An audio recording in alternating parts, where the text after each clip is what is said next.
ሰላም ጋይ ዛሬ በሌላ ቪዲዮ ተመልሼ መጥቻለሁ። በዚህ ቪዲዮ ደግሞ የምናየው The Subtle Art of Not Giving ከሚለው መጽሐፍ ላይ የጠቀሙኝን አንድ ሁለት ሀሳቦች አብረን እናያለን። ይህንን ቻናል ሰብስክራይብ ካላደረጋችሁ ሰብስክራይብ ማድረጋችሁን አትርሱ። ይጠቅማል ብላችሁ ለምታስቡ ሰው ሼር ማድረጋችሁን አትርሱ። በዚህ ዓመት 10 ሺህ ወስዶ ለቀራችን ይህንን ቻናል ሰብስክራይብ ማድረጋችሁን አትርሱ።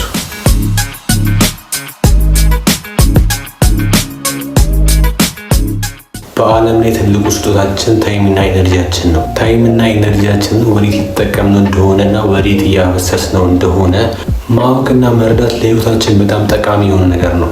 ምክንያቱም እነዛን ነገሮች ወደ ተገቢ መንገድ ስንጠቀምባቸው፣ ወደ ተገቢ ቦታ ስንጠቀምባቸው ላይፋችን ላይ ትልቅ ኢምፓክትን ያመጡልናል። በዚህ ጊዜ አብዛኛው ሰው ታይምና ኢነርጂ ሉዝ እያደረገ ይገኛል። እናንተም ከነዛ ሰዎች መካከል መሆን ካልፈለጋችሁ ይህን ቪዲዮ ጨረሳችሁ እዩት። በመጀመሪያም ታይማችንና ኢነርጂያችን ወዴት እየባከነ እንደሆነ ማወቅ ይኖርብናል። ይህንን ነገር ለማወቅ ደግሞ ዛሬ ማታ እነዚህ ሁለት ጥያቄዎች ራሳችሁን ጠይቁ። የመጀመሪያው ዛሬ ከማን ጋር ቀኔን አሳለፍኩኝ፣ ሁለተኛው ደግሞ ዛሬ ምን አይነት ቪዲዮ እያየሁን ቀኔን አሳለፍኩኝ ብላችሁ እነዚህ ሁለት ጥያቄዎች ራሳችሁን ጠይቁ። እነዚህ ሁለት ጥያቄ ራሳችሁን ከጠየቃችሁ በኋላ ደግሞ ለነዚህ ቪዲዮዎችና ሰዎች ታይሚንና ኢነርጂን መስጠት ነበረብኝ ብላችሁ ራሳችሁን ጠይቁ። ታዲያ ታይምና ኢነርጂያችሁን እንድትሰጧችሁ ማን እንደገፋፋችሁ ራሳችሁን ጠይቁ። ከዚህ በኋላ የምትረዳው እነዚህ ነገሮች ያደረካቸው ሰዎች እንድትጓጓ አድርገው ወይ ደግሞ ሼም ይዞክ ነው እንጂ ያደረካቸው በጤነኛ አእምሮ ካላደረካቸው ነው።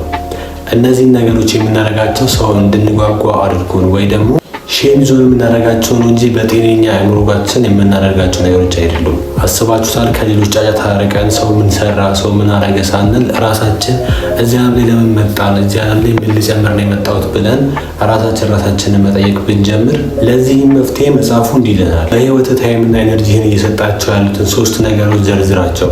ከዛ እነዛ የዘረዘርካቸውን ነገሮች በማየት ራስህን ጠይቀው። ይህንን ነገር የማደርገው እኔ ስለምፈልገው ነው ወይስ ሰዎች ያስፈልጋል ብሎ ስለነገሩኝ ነው?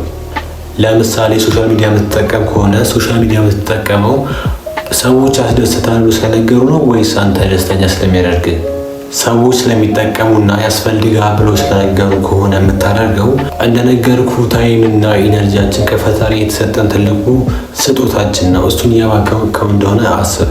ታይማችንን ኢነርጂያችንን ሰብሰብ አድርገን ወደ መስራት የምንፈልጋቸው ማተኮር የምንፈልግባቸው ነገሮች ላይ መጠቀም በጣም አስፈላጊ የሆነ ነገር ነው። ታይማችንና ኢነርጂያችንን መቆጠብና ወደሚያስፈልጉ ነገሮች ትኩረት አድርገን ወደዛ ብናፈሳቸው ትልቅ ለውጥን ህይወታችን ላይ ያየንበት እንመጣለን።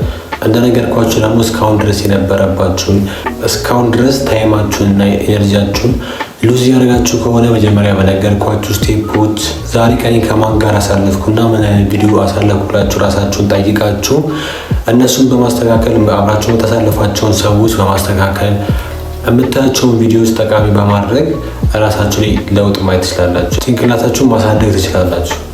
ስለዚህ ታይምና ኢነርጂያችሁን በመቆጠብ የሚጠቅሟችሁ ነገሮች ላይ ማዋል አለባችሁ። በመጨረሻ መጽሐፉ እንዲህ ይላል፣ የማያስፈልግህን ነገር እያስወገድክ ለእድገትህ ቦታ አስለቅቅ። የዛሬው ቪዲዮ ይህን ይመስላል። ቪዲዮ እንደሆናችሁ አልጠራጠርም። ሀሳብ አስተያየታችሁ ኮሜንት አድርጉልኝ።